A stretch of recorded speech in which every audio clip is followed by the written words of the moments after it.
Been receiving some great questions from TrueSpring clients lately in post virtual color analysis Zoom calls that I thought I would produce a video on to hopefully help you if you're in the TrueSpring palette. The first question is around how to tell if something is a TrueSpring color.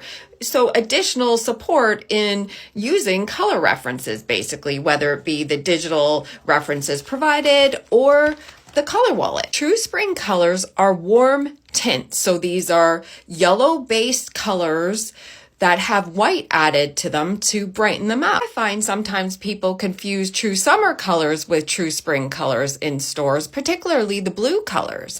And so the top row here is a sampling of a few of the blues in the True Summer palette. The bottom row is a sampling of some of the blues in the TrueSpring palette. So hopefully you can see that there is white added to the bottom row, and these are warm undertone colors on the bottom row versus the top row being True Summer are cool and smoky. The True Summer colors on the top have gray added to them to make them smoky. True Summer colors are tones. If you're a TrueSpring out there shopping, certainly use your color references and hold up the colors you're contemplating buying, whether it be makeup, clothing, accessories, shoes, etc. And ask yourself if the color looks like it's close to the colors in the palette or in the family of colors of the palette. But an additional support option is to also look at the color and ask yourself if it looks like it has white added to it. And of course, is in the warm undertone family. The second question TrueSprings ask a lot about during Zoom calls is blonde hair color. A lot of TrueSprings sign on to the call, and I find they have ash hair color because it has been trendy for a while.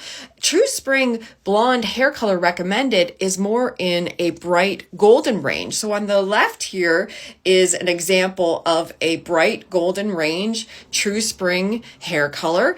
And on the right is a True Summer recommended hair color in the blonde family that is cool ash. If you're a TrueSpring, I'd be recommending more a hair color in the bright golden family. We'll just also add natural hair colors, and hair colors in hair salons and even sold in stores are two different things. If your natural hair color post-puberty was blonde and you've been told you are a TrueSpring, don't worry, this is an unnatural hair color. Don't expect your natural hair color to appear in this range. It might, but it might not. Another great question I've been asked is from people who have chosen to get the TrueSpring wallet. And really, this response applies to anybody who has chosen to get the fabric wallet from the International Image Institute.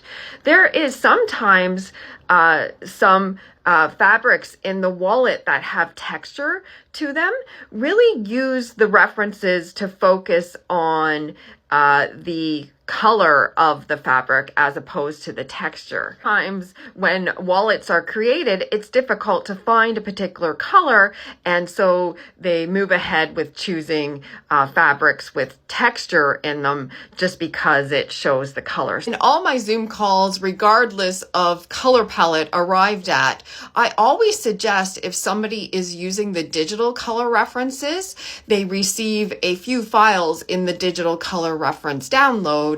But this file is in there as well. It's called the Color Squares file. I always recommend if you're using the digital references to use this file because you could see the details of the color better regardless of palette, and you can blow up the squares and what have you. And it's easier for, in particular for springs, to see that these colors are tints. And you can also see in the bottom left corner here that the spring white is a yellowed white. It isn't a brown white. That's for autumn.